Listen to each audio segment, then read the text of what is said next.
Car lorsque nous étions encore sans force, Christ, au temps marqué, est mort pour des impies. À peine mourrait-on pour un juste.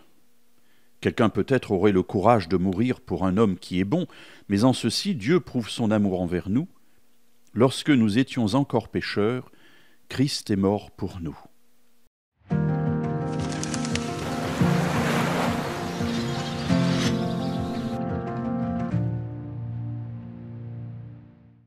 Alors oui, il est vrai que face à quelqu'un de bon, on pourrait être tenté de donner sa vie pour lui.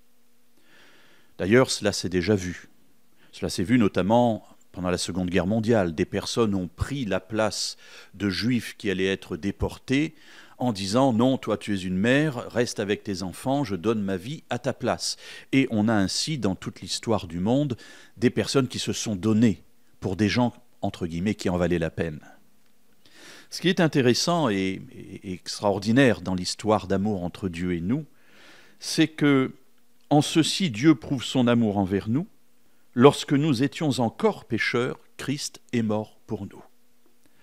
Alors, où se situe l'amour de Dieu? Eh bien, dans le sens où, lorsqu'il s'approche de nous, il aurait pu dire « Écoute, François, tu es sympathique, mais il faut que tu progresses. Alors voilà le plan, je le déroule devant toi, et je te demande d'y entrer.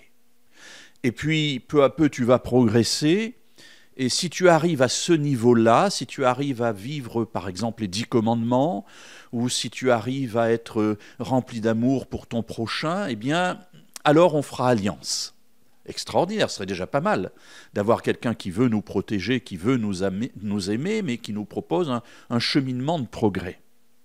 Mais que ce soit pour Israël ou pour nous, Dieu n'agit pas comme cela. Et vous savez pourquoi? Eh bien tout simplement parce que si nous ne sommes pas avec Dieu, nous sommes incapables d'avancer dans ce chemin.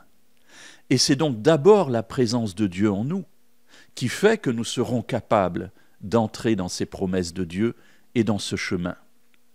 Alors ici, il prouve son amour envers nous dans le sens où, alors que nous sommes encore pécheurs, Dieu nous aime et Jésus meurt pour nous. Alors mes amis, quand vous tombez, s'il vous plaît, ne croyez pas que Dieu détourne son regard de vous.